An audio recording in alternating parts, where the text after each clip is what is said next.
Salut tout le monde, bienvenue au domaine d'Alvaro. Dans cette vidéo, je vais essayer de vous montrer un petit peu mon lieu de vie et puis comment on essaye de se débrouiller en autonomie. On va parler ici un peu de permaculture, un peu d'agroforesterie, un peu de chevaux parce que vous voyez, on a des loulous autour de nous. Voilà, on va essayer de faire le tour un petit peu du terrain puis je vais vous montrer un petit peu les différentes activités qu'on pourra trouver au domaine d'Alvaro.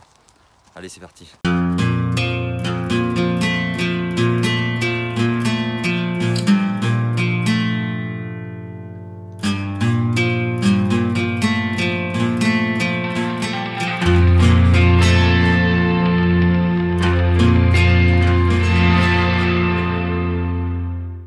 Alors déjà, pourquoi le domaine d'Alvaro?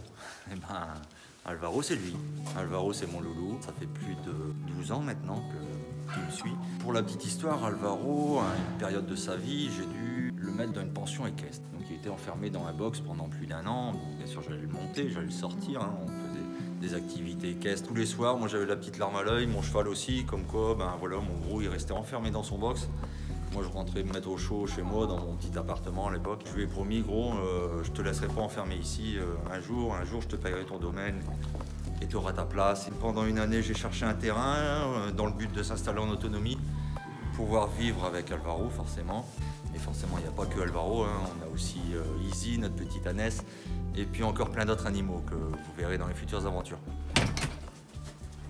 Alors voilà, là, on vient de sortir de l'ancienne discothèque. Parce que moi je l'appelle l'écurie, mais il faut savoir qu'à la base c'était une ancienne discothèque. Le King's Club de Auxy-le-Château, qui a été abandonné pendant plus de 15 ans. Les lieux ont été squattés un petit peu tous les week-ends, ça a été saccagé. En gros, moi j'ai acheté les 4 murs à nettoyer et à tout remettre en route.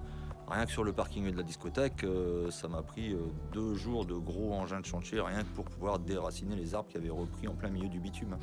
Ici, je suis arrivé, il n'y avait pas du tout d'électricité, pas d'eau. De toute façon, ça tombait bien parce que c'était pas ce que je voulais faire. Je voulais pas me raccorder au réseau, mais ça, on en reparlera dans d'autres vidéos.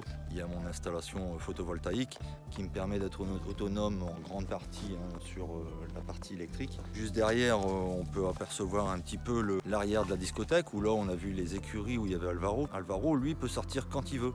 Il n'est plus enfermé dans son box. Il est libre avec tous ses copains sur 2 hectares de terrain dans lequel j'ai aménagé des mares. On a également des zones boisées qui ont été mises. D'une pour mon bois de chauffage également. Forcément, il me faut du bois que je dépite tous les ans. Donc ça, on verra au fur et à mesure des vidéos comment on chauffe son eau, comment on chauffe sa maison. Là, ici, on va arriver sur la zone potager, la zone maraîchère, on va dire, qui me permet d'avoir une autonomie en légumes et également de générer un surplus. Surplus que j'expose maintenant le samedi matin au marché de ma petite commune dans le but d'avoir un petit financement qui me permet d'entretenir un petit peu tout ça. Partie maraîchage, nous y voilà. En superficie, on va dire qu'il y a à peu près 1000 à 1200 mètres carrés au sol. En zone de culture, on doit être à peu près entre 300 350 mètres carrés. Tout en pleine terre. Les serres, moi, principalement, c'est pour garder mes variétés. C'est-à-dire que ici, je n'achète aucun plant. Je fais tous mes semis, toutes les semences, c'est une variété ancienne que mon grand-père déjà cultivait à l'époque. Alors ici derrière, on aura le temps de voir un petit peu, un peu plus en détail au printemps, parce qu'ici on est quand même en plein hiver, hein. C'est encore un peu triste. J'ai encore beaucoup de zones de culture, je suis en train de préparer un petit peu mes zones.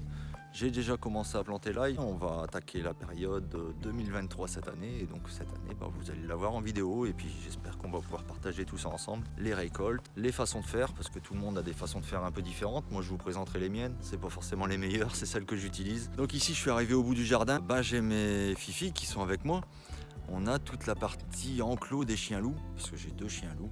Ravka et Roots, qu'on aura toute l'occasion de voir sur les vidéos parce qu'elles sont toujours collées à mes basques. Ici, toutes mes cultures et tout mon potager est un peu sous le thème de la permaculture, hein. Donc j'utilise très peu d'intrants, enfin je limite les intrants. Tous mes intrants vont provenir principalement des écuries, donc c'est Alvaro qui va me fournir mon engrais que je fais composter puis que j'étale ici dans mes différentes zones de culture. C'est ce qui va nourrir mes légumes. Alors toujours dans le jardin, toujours dans la partie maraîchage, j'ai aussi une autre petite activité que je développe et qui est de plus en plus développée d'ailleurs sur le site du domaine d'Alvaro.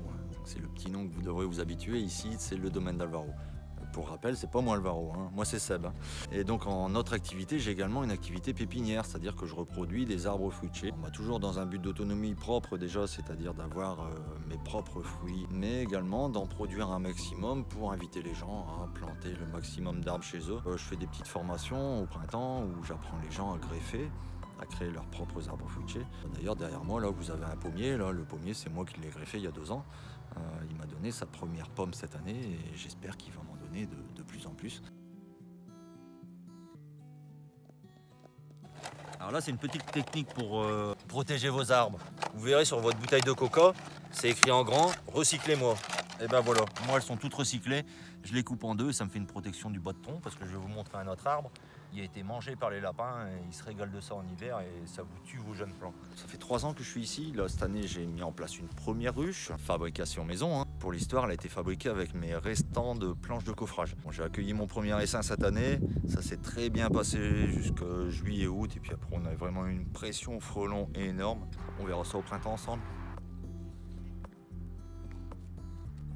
Maintenant qu'on a fait le tour du jardin, on va voir un petit peu la partie habitat. Ici, vous êtes dans l'ancien bar de la discothèque que j'ai transformé en habitation. Vous verrez dans les autres vidéos, j'ai une maison là-bas qui a retapé. Maison où toute la toiture est à refaire. J'ai récupéré le bar, donc le bar je l'ai gardé pour faire ma partie cuisine. Je me suis aménagé un petit coin là-bas. Alors il faut savoir ici qu'on n'a pas l'eau courante, hein, bien sûr. Donc l'eau courante, moi c'est récupération de pluie, filtration, jusqu'à l'eau potable, la potabilisation.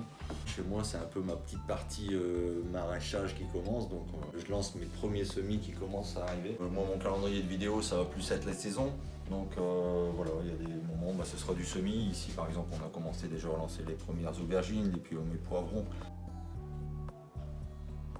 Pour conclure la petite visite des lieux, on va finir par une des pièces que j'apprécie le mieux, la partie salle de bain. J'ai encore quelques trucs à faire, sachant que ici c'est toujours dans le but d'une certaine autonomie, c'est-à-dire que l'eau chaude qui passe là-dedans, c'est l'eau chaude qui est chauffée par mon poêle à bois là-bas, grâce au bois que j'ai pris dans mon terrain. Ce qui chauffe l'eau de la douche, pareil, c'est le bois du terrain qui va chauffer l'eau de douche. L'eau de douche qui est l'eau de pluie qui tombe du ciel. Mais ça on verra un petit peu, j'aurai quelques vidéos à thème comme ça où on aura du bricolage. Transformé par exemple ici, c'était un ancien abreuvoir à chevaux qui a été transformé en baignoire. Voilà, j'espère que cette vidéo vous aura plu. On aura tout le temps de développer un petit peu tous ces sujets là tout le long de l'année.